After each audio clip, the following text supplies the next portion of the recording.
The reading today is from Mark chapter 8, verses 31 through 38. I'm reading from the Common English Bible today. Then Jesus began to teach his disciples, "The human one must suffer many things and be rejected by the elders, the chief priests, the legal experts, and be killed. And then after 3 days rise from the dead." He said this plainly. But Peter took hold of Jesus and said, scolding him, began to correct him. And Jesus turned and looked at his disciples, then sternly corrected Peter. "Get behind me, Satan. You are not thinking God's thoughts, but human thoughts." After calling the crowd together with his disciples, Jesus said to them, "All who want to come after me must say no to themselves, take up their cross, and follow me. All who want to save their lives will lose them, but all who lose their lives because of me and because of the good news will save them. Why would people gain the whole world but lose their lives? What will people give in exchange for their lives? Whoever is ashamed of me and my words in this unfaithful and sinful generation, the human one will be ashamed of that person when he comes in the Father's glory with the holy angels." May God help us apply these words to our lives. Well, I had an intervention on the highway this last Wednesday night. Highway patrol clocked me at 40 miles an hour on Highway 34 going back home after church. And I was lucky I had my Bible on the seat next to me. Yes, I had an intervention. And it was something that we're going to talk a little bit about today, about interventions and what they're like, and that sometimes we need them in our lives, right? Sometimes it's important for us to wake up and know that maybe we're going a little bit too fast.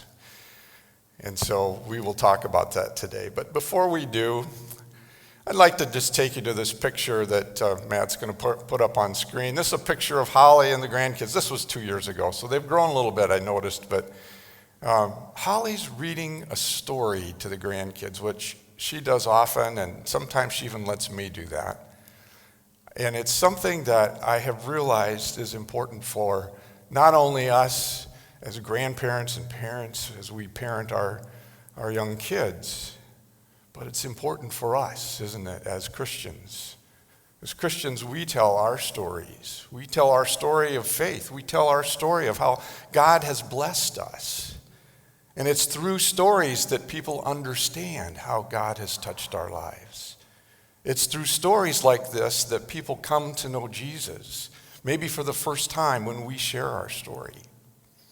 So let's just simply remember this morning, that stories touch people in such a wonderful way, a personal way, and it will lead them to Jesus.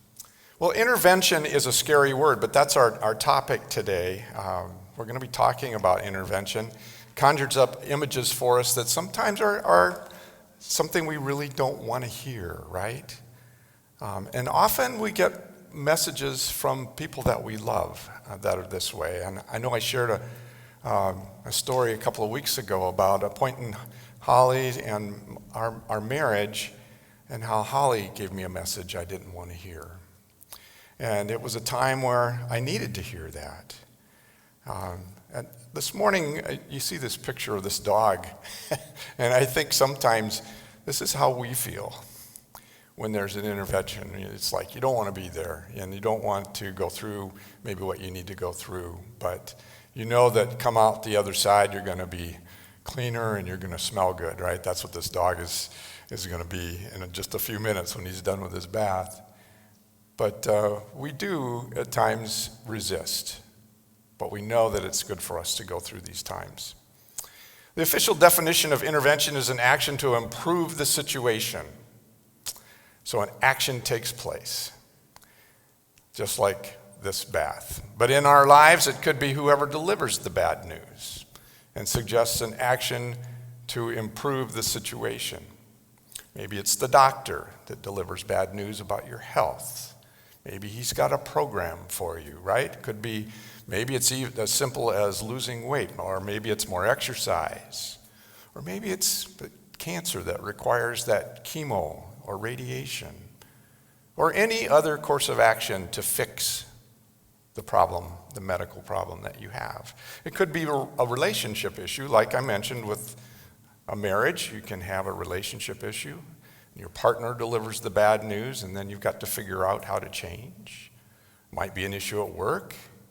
Could be an issue like me in my car, right? In my car going down the highway just a little bit too fast, and the police stop me. So there's many things that require interventions. And my point is, whoever delivers that bad news and suggests an action to improve the situation has intervened. And often it's a loving action, and we just don't realize it at the time, right? In Mark 8, the scripture today, Jesus helped us understand the value of the intervention. And Jesus had just told the disciples what was coming. So he had put it out there. This is what's coming. I'm going to suffer. I'm going to be rejected. I will be killed, and then I will be resurrected. Jesus plainly told them. And what did Peter do? He said, No, Jesus, our ministry is going well. This is not the time to check out. We need to continue this. Well, this period in time, this passage in Mark 8, it's what I call the Jesus take the wheel moment, because Peter wants Jesus to continue to take that wheel, right? Jesus is basically saying, no, I'm not driving anymore. But Peter says, take the wheel. This movement's really going somewhere, he says. And so Peter grabs Jesus by the arm and he begins to scold him, begins to correct him. Jesus is really upset. He won't have it.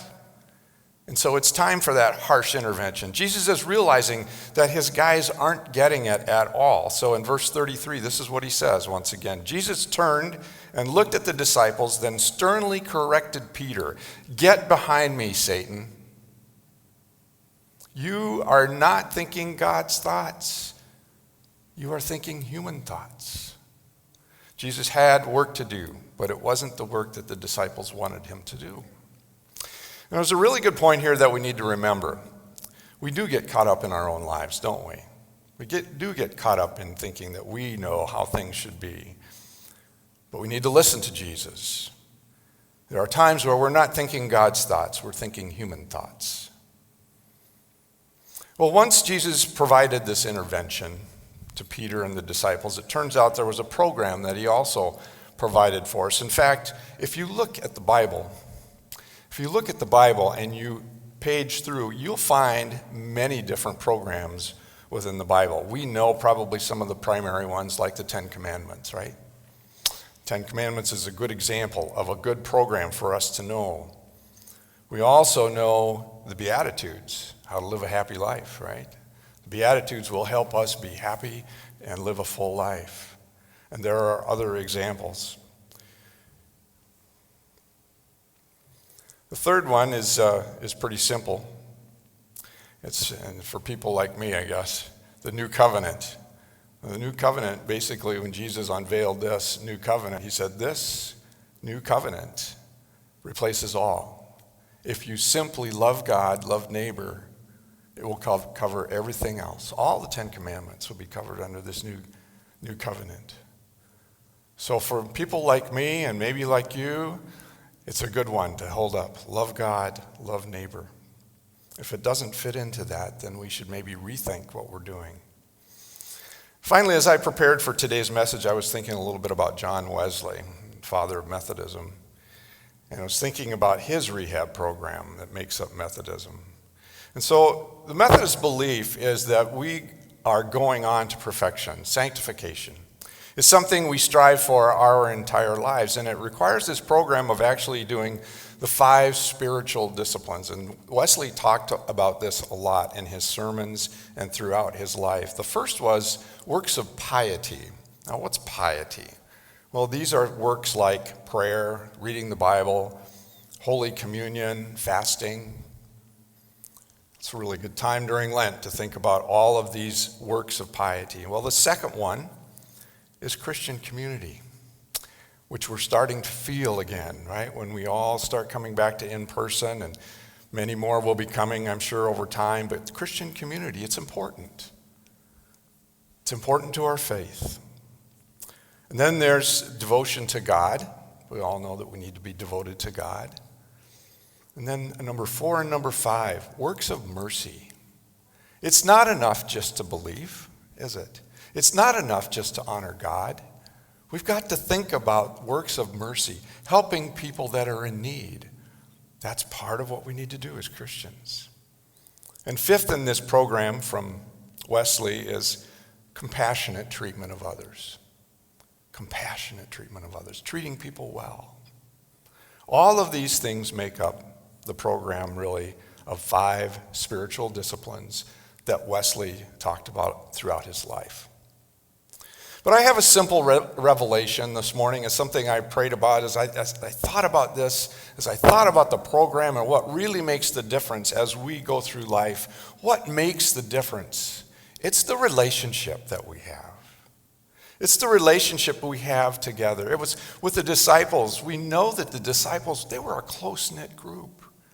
They had a really good relationship with each other, and they worked to develop a relationship with others in the ministry. That was what Jesus taught them to do, to have that relationship.